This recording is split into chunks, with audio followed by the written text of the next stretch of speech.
샬롬. 사랑하는 성도님들, 이 아침에도 하나님의 말씀이 여러분 가운데 생명의 빛이 되기를 바랍니다.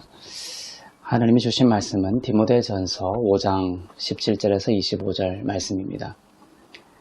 잘 다스리는 장로들은 배나 존경할 자로 알되 말씀과 가르침에 수고하는 이들에게는 더욱 그리할 것이니라. 성경에 일렀으되 곡식을 밟아 떠는 소의 입에 망을 씌우지 말라 하였고, 또 일꾼이 그 삭슬 받는 것은 마땅하다 하였느니라.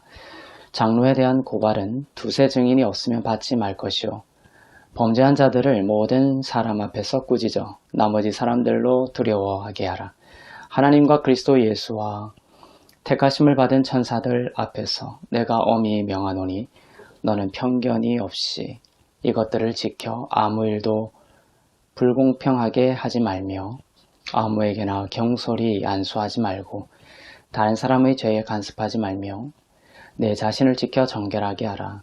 이제부터는 물만 마시지 말고 내 위장과 자주 나는 병을 위하여 포도주를 조금씩 쓰라. 어떤 사람들의 죄는 밝히 드러나 먼저 심판에 나아가고 어떤 사람들의 죄는 그 뒤를 따르나니 이와 같이 선행도 밝히 드러나고 그렇지 아니한 것도 숨길 수 없느니라. 아멘. 오늘 본문을 읽으면서 우리들은 바울이 디모데를 얼마나 아끼고 사랑했는지 그 마음을 저는 느끼게 됩니다. 물론 바울이 교회를 얼마나 사랑하는지도 함께 느껴지죠. 바울은 디모데에게 이 서신을 쓰면서 오늘 본문에서 장로에 대한 예우와 장로에 대한 권징 등을 기록하고 있습니다. 바울은 그 권면 속에 바로 가르치는 장로였던 디모데를 의식하면서 쓰고 있음을 느낄 수가 있습니다. 여러 권면이 오늘 나오고 있는데요. 한 가지 여러분들이 오늘 본문과 같은 시대적이고 상황적인 측면이 있는 권면을 읽을 때에는 그 시대 상황 속에서 한 그 권면을 오늘날 그대로 가져오기보다는 이 말을 하는 본질적인 이유를 파악하고 그것을 놓치지 않으면서 복음적인 측면에서 오늘날 더욱 아름답고 더욱 진리에 가까운 적용점들을 생각할 필요가 있다는 것입니다. 예를 들어 그러한 본문이 있죠. 여자들은 머리에 너울을 쓰라. 바울이 그렇게 권면한 성경 구절이 있습니다. 그것을 오늘날 그대로 따르는 교회는 없죠. 여자들이 교회에서 머리에 너울을 쓰고 있는 그러한 교회는 찾아보기 힘듭니다. 그러나 그 본질적인 그리스도와 교회 간의 그 사랑과 영적 질서는 오늘날에도 본질적으로 간직하며 나아가고 있습니다. 또한 이런 구절도 있습니다. 노예들은 상전들에게 복종하라. 바울이 또 그렇게 권면을 했죠. 그 구절을 오늘날 그대로 오늘날에도 가져와서 오늘날에도 노예 제도가 필요하다. 이런 식으로 말을 해서는 안 된다는 것입니다. 그것은 신분이 비록 있을지라도 그리스도 안에서 그 신분이 걸림돌이 되지 않고 서로 용납하고 사랑하여 하나가 되기를 원하는 권면의 그 본질을 붙들고 오늘날에는 어떻게 적용해야 되느냐. 그것은 오늘날 보다 나은 복음적인 적용점을 우리는 삶 속에서 찾아야 하는 것이죠. 이제는 모두가 하나님의 자녀라는 그 본질이 주는 능력을 통해서 노예의 죄를 오히려 폐지하는 시대적인 부르심에 따라 우리는 살아갈 수 있게 되는 것입니다. 오늘 바울은 가르치는 장로, 즉 목사였던 디모데에게 성도들이 그 쓸 것을 넉넉히 공급할 것을 권면하고 있습니다. 가르침을 받는 자는 가르치는 자와 좋은 것을 함께 하라는 권면도 있죠. 그러나 교회에 따라서는 성도들이 재정적으로 어려움을 겪고 있는 경우도 있는 등 다양한 상황들이 있습니다. 그럴 경우에 목사라는 이유로 성도들의 그 어려움을 외면하고 가르치는 자의 그 넉넉함만을 주장해서는 안 되는 것이죠. 가르치는 자가 가르치는 것에 전념할 수 있도록 성도들은 마음을 쓰고, 또 가르치고 다스리는 자는 성도들의 형편과 어려움을 이해하고 돌보고 깨어있어 서로 사랑 안에서 하나 되는 교회를 세워나가야 한다는 것이 더욱더 본질적인 의미와 적용이 될 수가 있겠습니다. 오늘 장로에 대한 고발도 나오고 있습니다. 바울은 특히 장로에 대한 고발을 신중하게 하라 라는 데 방점이 있습니다. 당시 목사였던 디모데는 나이도 어렸고 성품이 유하여서 많은 중상모략에 노출이 되어 있었습니다. 그러한 상황에서 바울은 장로에 대한 고발, 디모데와 같은 그러한 가르치는 장로, 또 다스리는 장로에 대한 그러한 리더십에 대한 고발은 두세 증인이 없으면 받지 말라고 신중함을 요구하고 있는 것이죠. 너울에 대한 권면처럼 이러한 권징의 보다 나은 복음적인 관점은 교회 안에서의 치유와 회복에 있습니다.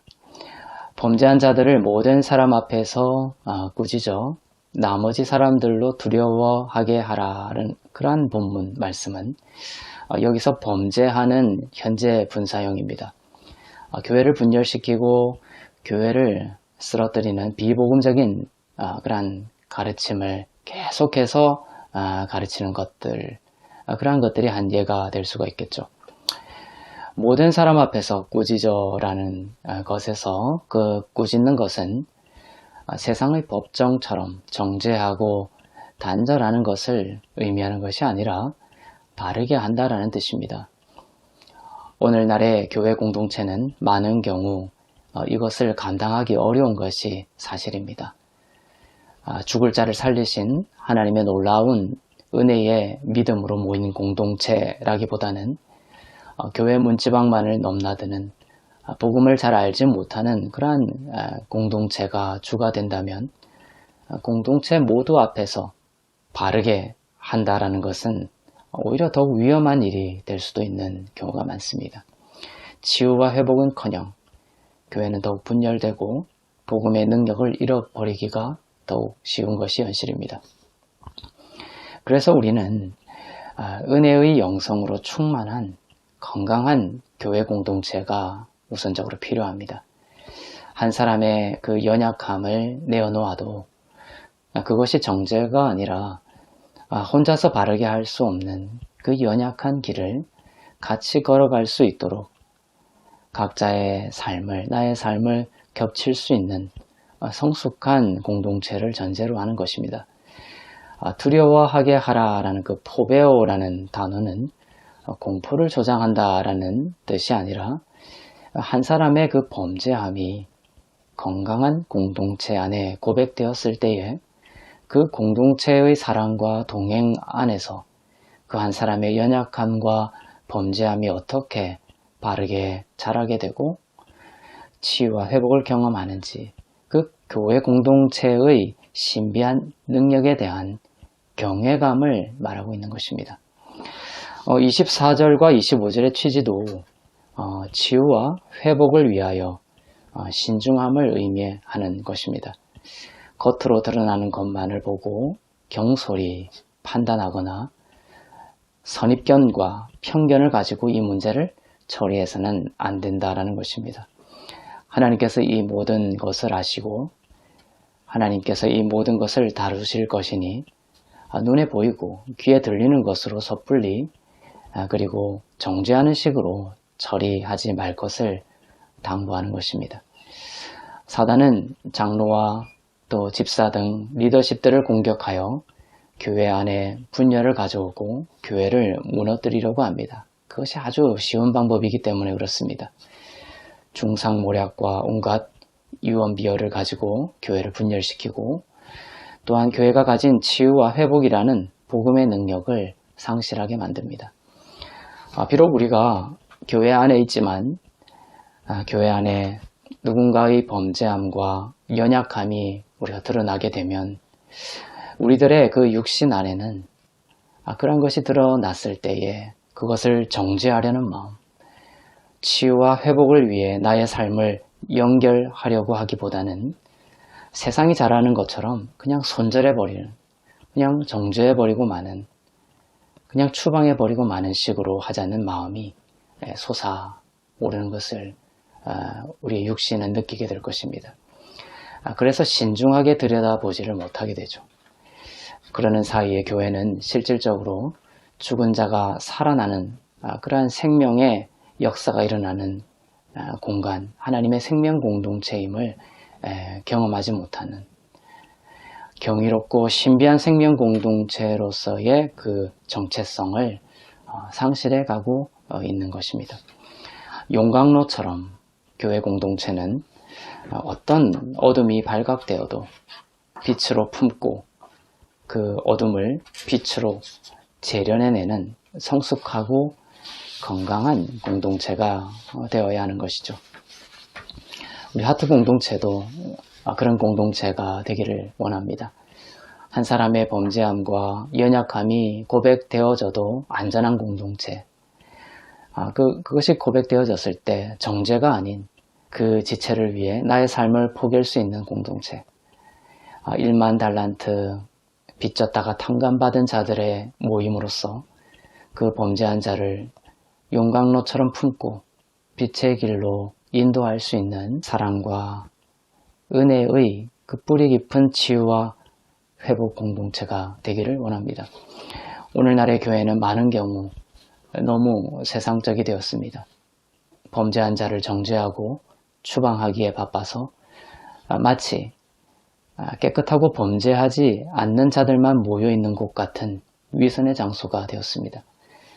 그러나 교회는 주님의 품이 되어야 합니다. 그 사랑이 얼마나 큰지를 깨달아 어떤 죄인도 안전한 마음으로 나의 연약함을 내어놓고 신비한 빛의 여정을, 의의 길을, 그리스도를 닮아가는 그 아름다운 길의 여정을 성도들과 함께 걸어나갈 수 있는 하늘 공동체가 되어야 하는 것이죠. 특히 교회 리더십들을 위해 기도할 수 있기를 바랍니다. 목사와 장로와 권사와 또한 집사들을 위해 기도하기를 바랍니다. 마귀의 올무에 빠지지 않도록 리더십들을 지키시어 세속의 어둠에 물들지 않기를 기도하기를 바랍니다.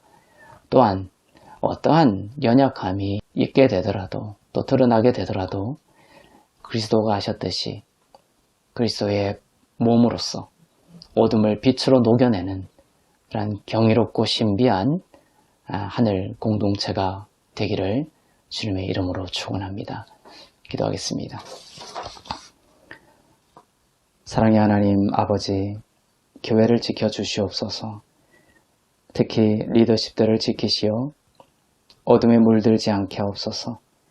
그것이 올무가 되어 교회가 분열되고 하나님의 몸된 교회가 음부의 먹이가 되지 않게 하옵소서. 또한 교회 공동체를 주의 사랑과 지혜로 넘치게 하사 사랑하는 주의 지체들이 어떠한 죄와 연약함이 있더라도 각자의 삶을 포개고 사랑과 용서로 치유와 회복에 이를 수 있도록 주님의 품이 되는 은혜를 공동체 가운데 더하여 주옵소서. 주님의 사랑이 우리에게 더욱 필요합니다. 넘치도록 부어 주시옵소서. 감사드리며 살아계신 우리 주 예수 그리스도의 이름으로 기도합나이다.